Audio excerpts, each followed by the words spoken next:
আমরা বলবো সংখ্যালঘু আমরা নয়, আমরা পাহারা দিচ্ছে, তারা পাহারা দিচ্ছে, বৌদ্ধ বিহার গুলো পাহারা দিচ্ছে।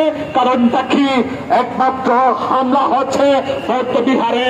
আপনারা শুনেছেন লোহাগাড়ার মধ্যে, সেই মসদিয়া গ্রামের মধ্যে ৭০০০ বৎসরের সেই বৌদ্ধ শ্মশান, সেই শ্মশানকে সুযোগ সন্ধানীরা আজকে যখন সরকারের পতন হলো, সরকার যখন চলে গেল, আইন শৃঙ্খলা যখন ভেঙে পড়লো, তখন এই সেই সুযোগ সন্ধানীরা এসে সেইখানে প্রাচীর তুলে পান্ডারি ওয়াল দিয়ে দিয়েছে বিশালের জায়গায় বৌদ্ধ পল্লীতে। আমরা তার প্রতিবাদ চাই। আমরা চাই সেরকম মানুষের জন্য নিরাপত্তা প্রদান করবে, এই কামনা, এই প্রার্থনা করে, জগতের সকল প্রাণীর সুখ শান্তি কামনা করে, বাংলাদেশের শান্তি কামনা করে, বিশ্ব শান্তি কামনা করে আমি আমার কথা শেষ করছি। জগতের সকল প্রাণী সুখী হোক। সুদূর সাতকারিয়া বসদিয়া, যেখানে সংখ্যালঘুদের উপর আক্রমণের মাধ্যমে শ্মশান দখল করা হয়েছে, সেখান থেকে আমাদের এই আজকে শান্তিপূর্ণ সমাবেশে, দাবি সমাবেশে, ঐক্য সঙ্গে বিশাল মিছিল এসেছে। সবাইকে অভিনন্দন জ্ঞাপন করছে। আমরা বৌদ্ধরা বাঁচতে চাই। আমরা কখনো দানের জন্য বেশি আসি নাই। এই আমার প্রাণের বাংলাদেশ, এই আমার মাতৃভূমি, আমার বাংলাদেশ। আমার এই বাংলার কোনো বৈষম্যের ঠাই নাই। তাই আমরা চাই না আমাদের সাথে কোনো বৈষম্য হোক। বৈষম্যের শব্দের সতর্ক ব্যবহার করুন। এই কথা বলে আমি আমার কথা শেষ করছি। আমার সাথে সবাই প্রধান বলুন, জেগে আছে, জেগে আছে, জেগে আছে, লেগেছে, লেগেছে, আগুন লেগেছে,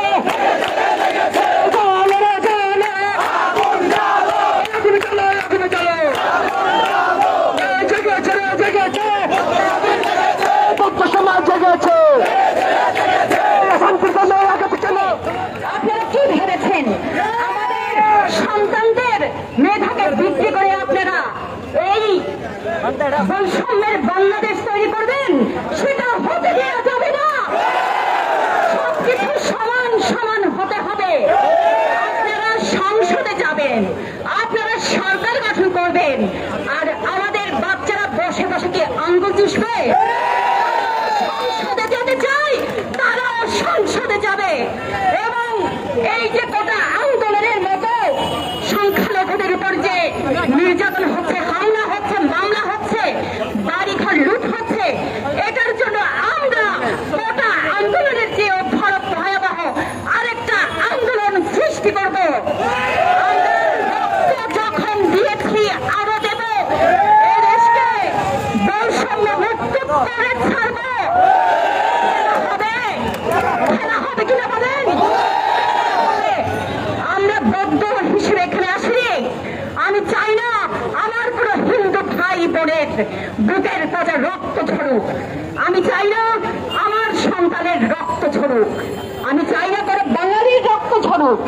বাঙালির রক্তের উপর দিয়ে আপনারা এইখানে আমেরিকা তৈরি করবেন, এইখানে আপনারা এইখানে তালেবানি রাষ্ট্র প্রতিষ্ঠা করবেন। সেটা হতে দেওয়া যাবে না। আরেকটা যুদ্ধ হবে। যুদ্ধ একবার নয়। এই লড়াই অধিকার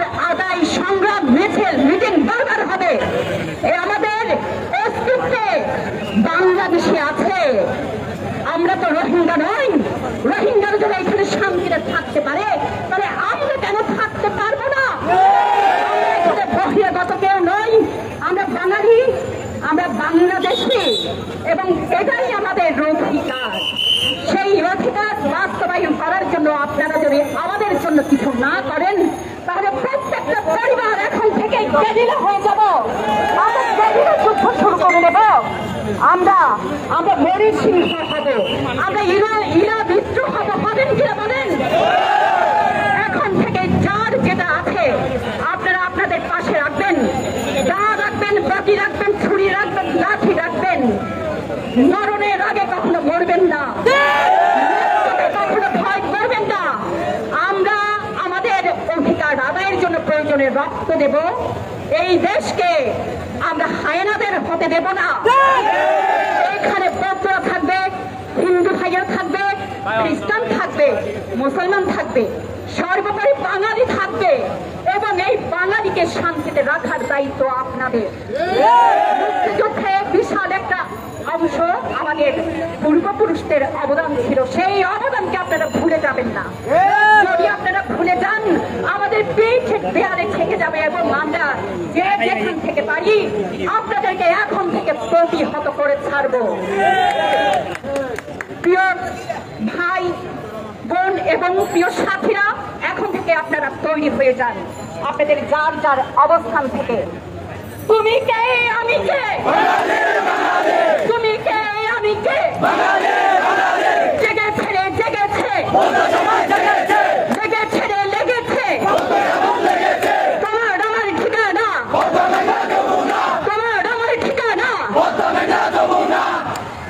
ধন্যবাদ। এই পর্যায়ে বক্তব্য রাখার জন্য আমি বিনীতভাবে আহ্বান করছি শিক্ষক গোপালকান্তি বড়ুয়া। কিন্তু দুর্ভাগ্যবশত সরকার যখন পতন হয় 6 তারিখ আমার প্রিয় ছাত্রদের রক্তের উপর ভাড়া দিয়ে 6 তারিখ তারা আমাদের সেই মন্দিরের দরজায় হামলা করে, মন্দিরের উপর হামলা করে আমাদের জায়গা বেদখল করে দেন। সংগ্রামী বন্ধুরা, আমার পূজনীয় ভিক্ষুগণ, আপনাদেরকেও আরো সোচ্চার হতে হবে। আমাদের পড়ুয়া নেতৃবৃন্দ যারা রয়েছেন তাদেরকেও আরো সোচ্চার হতে হবে। আমরা দিনরাত পাহারা দিতে হচ্ছে, বিহার পাহারা দিতে হচ্ছে, ভিক্ষুকে রক্ষা করতে হচ্ছে, কিন্তু আমরা সেটা কামনা করি নাই। আমরা চাই যে সরকার আসবে সেই সরকারকে আমরা স্বাগতম জানাবো। আমরা এই দেশের সংখ্যালঘু মানুষ, আমাদের মাটি পায়ের নিচে মাটি রয়েছে। আমরা রোহিঙ্গাদের মতো বাংলাদেশে এমনি এমনি আসি নাই। তাই নেতৃবৃন্দের কাছে আমার অনুরোধ থাকবে, প্রস্তাব থাকবে, আমার মুসলিম ভাইরা যে সমৃদ্ধি নষ্ট করেছেন সেটাকে বেদখল করে দিয়েছেন, সেই মন্দিরের জায়গা। তো আপনারা যাতে শান্তিপূর্ণভাবে সমাবেশ করতে পারেন, আপনাদের দাবি দেওয়া যাতে মিডিয়ার মাধ্যমে পুরো দেশকে জানাই দিতে পারেন, এটার সাহায্য সহযোগিতা আমরা যতটুকু সম্ভব আমরা করব। আপনাদের ভিতরে যাতে কোনো দুষ্কৃতিকারী থাকে, যাতে কোনো দুর্ঘটনা অথবা কোনো অপ্রীতিকর ঘটনা যাতে কেউ ঘটাতে না পারে, এই জন্য আপনারা সজাগ থাকবেন। বর্তমানে বিভিন্ন জায়গায় চোরাগুপ্ত হামলা চলছে। এখন এই আপনাদের মন্দির রক্ষার্থে আমরা সারা রাত সজাগ। আপনারা ফোন দিবেন 01769 24 26 15, 24 26 16, 24 26 17, এই 3টা নাম্বার অফলাইন খোলা থাকবে। আপনারা যে কোনো সময় ফোন দিবেন, স্যার আমরা আমাদেরকে 10 মিনিটের মধ্যে ওই জায়গায় চলে যাবো আমরা। তারপরে ওয়ার্ড ভিত্তিক দেওয়া আছে, ওয়ার্ড ভিত্তিক আমাদের গাড়ি চলবে সবসময়। ওয়ার্ডের ভিতরে আমাদের গাড়ির নাম্বার আছে, ফোন নাম্বার আছে, আপনাদেরকে আমরা ফোন নাম্বার দিয়ে দেবো। ওই গাড়িতে মোবাইল আছে, ওই মোবাইল দিয়ে আমরা নাম্বার দিয়ে দিব। ওই নাম্বার আপনারা নাম্বার সংগ্রহ করে রাখবেন। যদি কোনো দুষ্কৃতী ধরতে পারেন অথবা জানেন যে আসবে, ওইরকম আমাদেরকে ইনফরমেশন দিবেন, আমরা আপনাদেরকে ওখান থেকে ওদেরকে ধরে নিয়ে আসবো।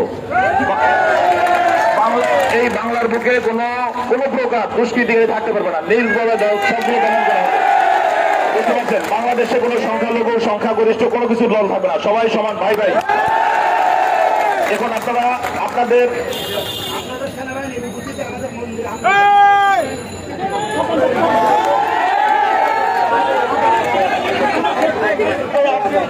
সেনাবাহিনীর উপস্থিতিতে এটা আচ্ছা এই ঘটনা কোন ওয়ার্ডে হয়েছিল? এরকম ঘটনা যদি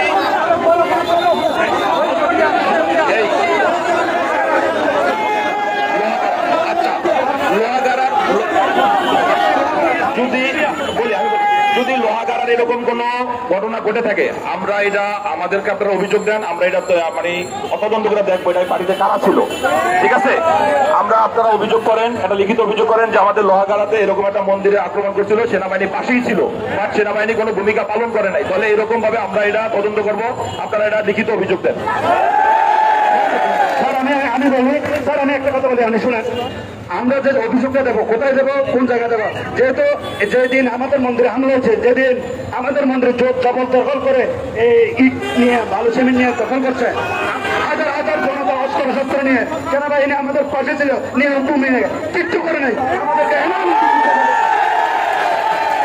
এটা বড় দুঃখজনক, যদি সেনাবাহিনী এরকম কোন নীরব ভূমিকা পালন করে এটা আমরা দেখবো, বাট লোহাগাড়াটা কোন কোন কার আয়ত্তে আছে, কোন ক্যান্টনমেন্টের আয়ত্তে আছে, এটা আমাদেরকে জানাইতে হবে।